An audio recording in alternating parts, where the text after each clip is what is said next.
ये वो समय था जब ब्रह्मांड तो बन चुका था, लेकिन उसमें जीवन की असली चमक नहीं थी। ना कहीं मंत्रों की ध्वनि थी, ना कहीं वीणा की मधुर तान, ना कहीं ज्ञान की ज्योति थी। चारों ओर एक गहरा भारी सन्नाटा पसरा हुआ था। सृष्टि के रचयिता ब्रह्मा अपने कमल आसन पर विराजमान थे। उन्होंने अपनी बनाई सृष्टि को देखा। सब कुछ था, लेकिन फिर भी कुछ कमी थी। मनुष्य थे लेकिन बोल नहीं पा रहे थे। ऋषि थे पर मंत्रों को व्यक्त नहीं कर पा रहे थे। देवता थे पर स्तुति का स्वर नहीं था। तभी ब्रह्मा जी के हृदय में एक गहरी चिंता उठी कि यदि ज्ञान और वाणी नहीं तो मेरी सृष्टि अधूरी है। और उसी क्षण उन्होंने एक दिव्य संकल्प लिया, एक ऐसी शक्ति को प्रकट करने का जो सृष्टि में चेतना, ज्ञान और अभिव्यक्ति का प्रकाश भर दे। यही वो क्षण था जब ब्रह्मांड में पहली बार ज्ञान की देवी का उदय होने वाला था। तो कहानी में आगे बढ़ने से पहले अगर आपने अभी तक वीडियो को लाइक नहीं किया तो प्लीज़ वीडियो को लाइक कर दीजिए और चैनल को सब्सक्राइब कर दीजिए। तो चलिए कहानी शुरू करते हैं।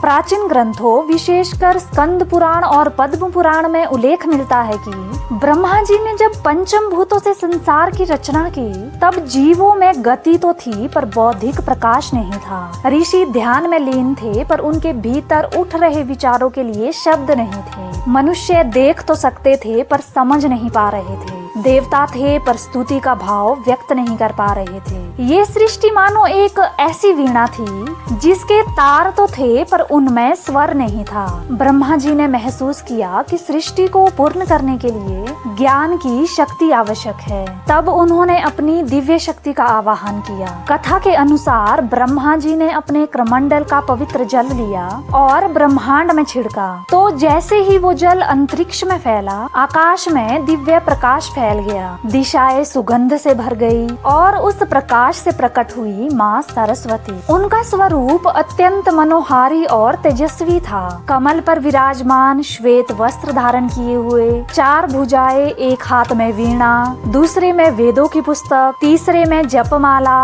और चौथे में वर मुद्रा। उनकी उपस्थिति से वातावरण में मधुर कंपन फैल गया। ब्रह्मा जी ने विनम्र होकर कहा कि हे देवी, आप इस सृष्टि को वाणी, बुद्धि और ज्ञान प्रदान करें। तो माता सरस्वती ने मंद मुस्कान के साथ सहमति दी और उसी क्षण सृष्टि के इतिहास का सबसे महत्वपूर्ण परिवर्तन शुरू हुआ। माँ सरस्वती ने अपनी वीणा को उठाया। जैसे ही उनकी उंगलियां तारों को स्पर्श करती है, पहला स्वर गूंजता है और उसी क्षण हवा में लय पैदा हो जाती है। नदियाँ कलकल बहने लगती है, पक्षियों के कंठ खुल जाते हैं, मनुष्य के मुख से पहला शब्द निकलता है, ऋषियों के हृदय में वेदों के मंत्र प्रकट होने लगते हैं। कहा जाता है कि उसी दिव्य कंपन से ज्ञान परंपरा का जन्म हुआ।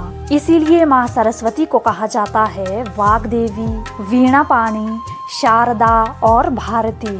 ऋग्वेद में सरस्वती का अत्यंत प्राचीन उल्लेख मिलता है। ऋग्वेद के एक प्रसिद्ध मंत्र में कहा गया है, अम्बी तमे नदी तमे देवी तमे सरस्वती, अर्थात के हे माँ सरस्वती कि आप श्रेष्ठ माता, श्रेष्ठ नदी और श्रेष्ठ देवी है। विद्वानों के अनुसार प्रारंभिक वैदिक काल में सरस्वती एक महान नदी थी। बाद में वो ज्ञान और वाणी की अधिशास्त्री देवी के रूप में प्रतिष्ठित हुई। इससे स्पष्ट होता है कि माँ सरस्वती की कथा केवल एक कल्पना नहीं बल्कि प्राचीन परंपराओं में गहराई से जुड़ी हुई है। माँ सरस्वती का वाहन हंस है। शास्त्रों में हंस को विवेक का प्रतीक माना गया है। कहा जाता है कि हंस में ये क्षमता होती है कि वो दूध और पानी को अलग कर सकता है। ये संकेत है सत्य और असत्य में भेद, ज्ञान और अज्ञान का अंतर और विवेकपूर्ण निर्णय। इस प्रकार माँ सरस्वती केवल शिक्षा नहीं बल्कि सही निर्णय लेने की बुद्धि भी प्रदान करती है। हिंदू परंपरा के अनुसार वसंत पंचमी को माँ सरस्वती का विशेष दिवस माना जाता है। इस दिन विशेष रूप से बच्चों का विद्यारंभ कराया जाता है। विद्यार्थी पुस्तक और कलम की पूजा करते हैं, पीले वस्त्र पहने जाते हैं, सरस्वती वंदना गाई जाती है। मान्यता है कि इस दिन सच्चे मन से पूजा करने पर बुद्धि प्रखर होती है, पढ़ाई में मन लगता है और वाणी मधुर होती है।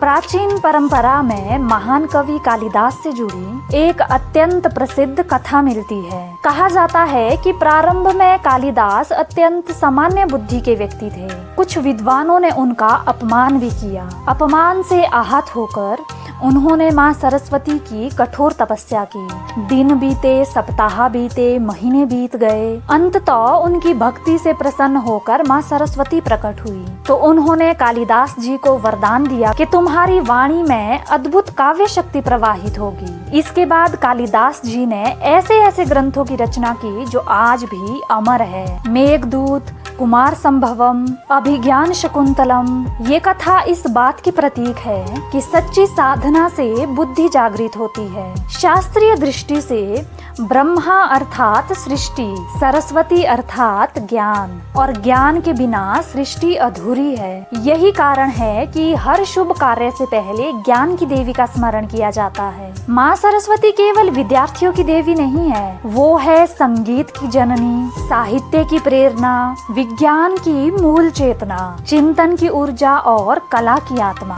जब कोई वैज्ञानिक नई खोज करता है, जब कोई कवि नई कविता लिखता है, जब कोई बच्चा पहला अक्षर सीखता है, वहाँ सरस्वती की कृपा मानी जाती है। माता सरस्वती की कथा हमें सिखाती है कि ज्ञान ही असली शक्ति है। धन, रूप, बल सब कुछ ज्ञान के बिना अधूरे है। वाणी का संयम जरूरी है। शब्द निर्माण भी कर सकते हैं और विनाश भी। कला भी एक साधना है। संगीत और साहित्य आध्यात्मिक मार्ग है। विवेक सबसे बड़ी बुद्धि है। सिर्फ पढ़ाई ही नहीं बल्कि सही निर्णय लेना भी ज्ञान है।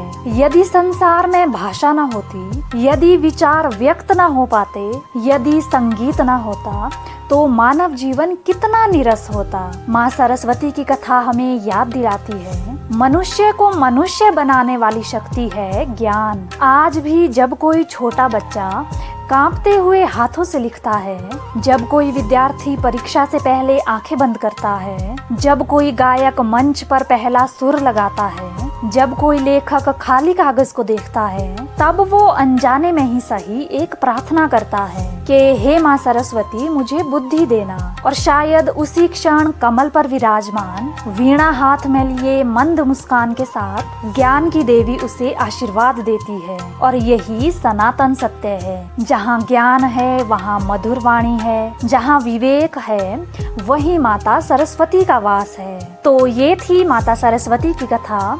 उम्मीद करती हूँ आपको ये वीडियो पसंद आई हो। अगर आपको ये वीडियो पसंद आई हो तो प्लीज़ वीडियो को लाइक कर दीजिए, अपने दोस्तों के साथ शेयर कर दीजिए। चैनल पर नए हो तो चैनल को सब्सक्राइब कर दीजिए। फेसबुक पर देख रहे हो तो फॉलो ज़रूर करिए। आपसे मिलते हैं एक और इंटरेस्टिंग और ज्ञानप्रद कहानी के साथ। तब तक के लिए राधे राधे।